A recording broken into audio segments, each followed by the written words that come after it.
علم اللہ انکم کنتم تختانون انفسکم فتاب علیکم وعفا عنکم فالآن باشروہن وابتغوا ما کتب اللہ لکم وکلوا واشربوا حتی یتبین لکم الخیط الابیض من الخیط الاسود من الفجر ثم اتموا الصیام الی اللیل ولا تباشروہن وانتم عاکفون فی المساجد تلک حدود اللہ فلا تقربوها کذالک یبین اللہ آیاتہ للناس لعلہم یتقون۔ یعنی ہن لباس لکم انتم لباس لہن، وہ تمہاری لباس ہے اور تم ان کے لباس ہو۔ تمہاری پوشیدہ خیانتوں کا اللہ کو علم ہے اور اس نے تمہاری توبہ قبول فرما کر تم سے درگزر فرما لیا۔ اب تمہیں ان سے مباشرت کی اور اللہ کی لکھی ہوئی چیز کو تلاش کرنے کی اجازت ہے۔ تم کھاتے پیتے رہو یہاں تک کہ صبح کا سفید دھاگا سیاہ دھاگے سے ظاہر ہو جائے، پھر رات تک روزہ پورا کرو اور عورتوں سے اس وقت مباشرت نہ کرو جب تم مسجدوں میں اعتکاف میں ہو، یہ اللہ کی حدود ہیں، تم کے قریب نہ جاؤ۔ اس طرح اللہ اپنی آیتیں لوگوں کے لیے بیان فرماتا ہے تاکہ وہ بچیں۔ ابتدائی اسلام میں یہ ایک حکم تھا کہ روزہ افطار کرنے کے بعد عشاء کی نماز یا اس سے پہلے سونے تک کھانے پینے اور بیوی سے معاشرت کرنے کی اجازت نہیں تھی، یعنی سونے کے بعد یا عشاء کی نماز کے بعد ان میں سے کوئی کام نہیں کیا جا سکتا تھا۔ ظاہر بات ہے کہ یہ پابندی سخت تھی اور اس پر عمل مشکل تھا۔ اللہ تعالیٰ نے اس آیت میں یہ دونوں پابندیاں اٹھا لی اور افطار سے لے کر صبح صادق تک کھانے پینے اور بیوی سے معاشرت کرنے کی اجازت مرحمت فرما دی۔ اور رفث سے مراد بیوی سے ہم بستری کرنا ہے۔ الخیط الابیض سے مراد صبح صادق اور خیط الاسود سے مراد یعنی سیاہ دھاگا سے مراد رات ہے۔ یہ مسئلہ بھی معلوم ہوا کہ حالت جنابت میں روزہ رکھا جا سکتا ہے کیونکہ فجر تک اللہ تعالیٰ نے مذکور امور کی اجازت دی ہے، اور صحیح بخاری اور صحیح مسلم میں روایت سے بھی یہ تائید ہوتی ہے، یہ بات یعنی معلوم ہوتی ہے۔ یعنی رات ہوتے ہی غروب شمس کے فوراً بعد روزہ افطار کر لو، تاخیر مت کرو۔ اب یہ جو آگے آیت آ رہی ہے کہ وَلَا اتموا الصیام الی اللیل، یعنی کہ اور اس میں جو ہے نا پہلے جو احکامات تھے اس میں کچھ تخفیف کر دی گئی۔ یہاں پہ جو وَکُلُوا وَاشْرَبُوا حَتَّىٰ يَتَبَيَّنَ لَكُمُ الْخَيْطُ الْأَبْيَضُ مِنَ الْخَيْطِ الْأَسْوَدِ مِنَ الْفَجْرِ جو ہے وہ، اور کھاؤ پیے یہاں تک کہ سفید دھاگا جو ہے وہ سفید دھاری جو ہے وہ سیاہ دھاری سے الگ ہو جائے اور فجر ہو جائے۔ تو اس کے بارے میں ایک روایت آتی ہے کہ ایک صحابی جو ہیں وہ سفید اور سیاہ دھاگا لے کر اپنے تکیہ کے نیچے رکھ لیتے ہیں، اور یعنی اس کا مفہوم ان کو جب نہیں سمجھ میں آتا ہے تو اور وہ رات بھر دیکھتے رہتے ہیں کہ سفید دھاگا سیاہ دھاگا سے جو ہے وہ الگ ہو جائے گا، دونوں کو ایک ساتھ ملا کے رکھ لیتے ہیں، اور پھر وہ رات بھر وہ دیکھتے رہتے ہیں کہ ایسا ہو جائے گا تو سحری کا ٹائم جو ہے وہ ختم ہو جائے گا۔ تو پھر اللہ کے نبی صلی اللہ علیہ وسلم سے جا کے پوچھتے ہیں تو انہوں نے اس کو بیان فرمایا کہ سفید دھاگا اور سیاہ دھاگا سے مراد رات کا اندھیرا اور صبح کی سفیدی جو ہے وہ یہ مراد ہے۔ تو کئی دفعہ ایسا ہوتا ہے نا کہ قرآن کی کوئی آیت اگر نہیں سمجھ میں آتی، اس کا مفہوم نہیں سمجھ میں آتا ہے، فَاسْأَلُوا أَهْلَ الذِّكْرِ إِن كُنتُمْ لَا تَعْلَمُونَ، نہیں جانتے تو پوچھ لو اس کو، لیکن یہ نہیں اس سے مراد ہوتا ہے کہ اب ہماری سمجھ میں نہیں آ سکتا تو ہم اس کو پڑھیں ہی نہیں۔ یہ تو بات ان کے ساتھ بھی ہوئی، صحابہ کے ساتھ بھی ہوئی کہ ان کو مفہوم نہیں سمجھ میں آیا، تو پھر اللہ کے نبی صلی اللہ علیہ وسلم نے اس کو کلیئر کر دیا۔ بہت ساری چیزیں جو ہے وہ کلیئر ہو چکی ہیں اور بہت ساری چیزیں ایسی ہوں گی جس میں بھی کچھ نہیں سمجھ میں آیا، تو وہ چیزیں واضح ہیں، تو علماء سے رابطہ کریں اور جاننے والوں سے رابطہ کریں، انشاءاللہ تعالیٰ وہ چیزیں کلیئر ہو جائیں گی۔ اور اس میں جو ہے مسجد میں جب اعتکاف، اسی سے دلیل لی گئی کہ اعتکاف مسجد میں ہی ہے، کہ جب تم مسجد میں اعتکاف میں ہو تو پھر اپنی بیویوں سے نہ ملو، معاشرت نہ کرو، اور یہ اللہ کی قائم کردہ حدود ہیں، تلک حدود اللہ فلا تقربوها، تو اس کے قریب نہ جاؤ، یہ اللہ کی قائم کردہ حدود ہیں تو اس کے قریب نہ جاؤ۔ کذالک یبین اللہ آیاتہ للناس لعلہم یتقون، اللہ تعالیٰ اپنی آیات کھول کھول کے بیان کرتا ہے لوگوں کے لیے تاکہ وہ تقوی اختیار کریں۔ اور اس کے بعد کی جو آیت ہے رمضان کی تمام باتیں ہو گئی، اس کے بعد سے جو ہے مال باطل طریقے سے نہیں کھاؤ، یہ خاص مطلب اس کی طرف وہ جو ہے وہ متوجہ کیا گیا۔ وَلَا تَأْكُلُوا أَمْوَالَكُمْ بَيْنَكُمْ بِالْبَاطِلِ وَلَا تُدْلُوا بِهَا إِلَى الْحُكَّامِ لِتَأْكُلُوا فَرِيقًا مِّنْ أَمْوَالِ النَّاسِ بِالْإِثْمِ وَأَنْتُمْ تَعْلَمُونَ، اور ایک دوسرے کا مال ناحق نہ کھایا کرو، نہ حاکموں کو رشوت پہنچا کر کسی کا کچھ اور مال ظلم و ستم سے اپنا لیا کرو حالانکہ تم جانتے ہو، یعنی یہ چیز یہاں پہ میں رشوت اور غلط طریقے سے جو کسی کا مال لینا، یہ اللہ تعالیٰ نے یہاں ممنوع فرمایا ہے، یعنی حکم دیا ہے کہ نہ کھاؤ اس کو۔ یہاں پہ رکوع 23 جو ہے وہ کمپلیٹ ہے۔ اس کے بعد 24 نمبر رکوع کی پہلی آیت کیا ہے؟ یسألونک عن الأہلۃ، وہ پوچھتے ہیں چاند کے بارے میں، جو اہلہ ہلال جو ہے نا، کریسنٹ مون جو نیو مون ہوتا ہے اس کو کہتے ہیں۔ قل ہی مواقیت للناس والحج، کہہ دیجئے کہ وہ لوگوں کی عبادت کے وقتوں اور حج کے موسم کے لیے ہے۔ لیس البر بان تأتوا البیوت من ظہورها ولکن البر من اتقى وأتوا البیوت من ابوابها واتقوا اللہ لعلکم تفلحون، نیکی یہ نہیں ہے کہ تم اپنے گھروں میں اس کے پیچھے سے آؤ، حالانکہ نیکی تو یہ ہے کہ تم تقوی اختیار کرو، وَأْتُوا الْبُيُوتَ مِنْ أَبْوَابِهَا، اس کے دروازوں سے آؤ، وَاتَّقُوا اللَّهَ لَعَلَّكُمْ تُفْلِحُونَ، اور اللہ کا تقوی اختیار کرو تاکہ تم فلاح پاؤ۔ اصل میں اس میں کیا بات کہی گئی ہے کہ دور جاہلیت میں جو ہے نا اس طرح کی چیز تھی کہ لوگ جو ہے وہ حج کے بعد جو گھر کے پیچھے کی طرف سے جانا جو یہ نیکی کام سمجھتے تھے، اور کچھ اس طرح کی رسمیں جو تھی نا،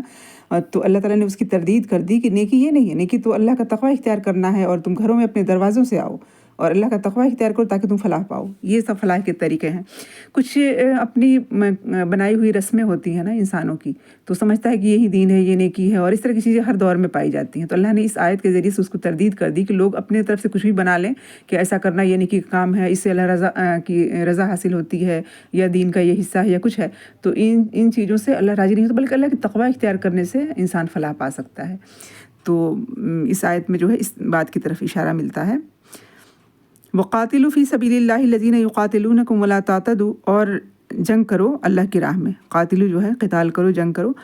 الَّذِينَ يُقَاتِلُونَكُمْ ان لوگوں سے جو قتال کرتے ہیں تم سے، وَلَا تَعْتَدُوا، اور تم حد سے نہ بڑھو، إِنَّ اللَّهَ لَا يُحِبُّ الْمُعْتَدِينَ، اور اللہ تعالیٰ نہیں پسند کرتا، نہیں محبت رکھتا ان لوگوں سے جو حد سے گزرنے والے ہیں۔ کسی بھی کام میں جو ہے نا زیادتی، اس میں یعنی اللہ کی راہ میں انسان نکل رہا ہے، فی سبیل اللہ قتال ہی کر رہا ہے، لیکن اس میں بھی جو ہے زیادتی نہ کرے، یعنی جو اس کے حدود ہیں قائم کردہ، جو لمیٹیشن اینڈ باؤنڈریز ہیں نا، اس کا خیال ہمیشہ ہی رکھنا اللہ تعالیٰ کو پسند ہے،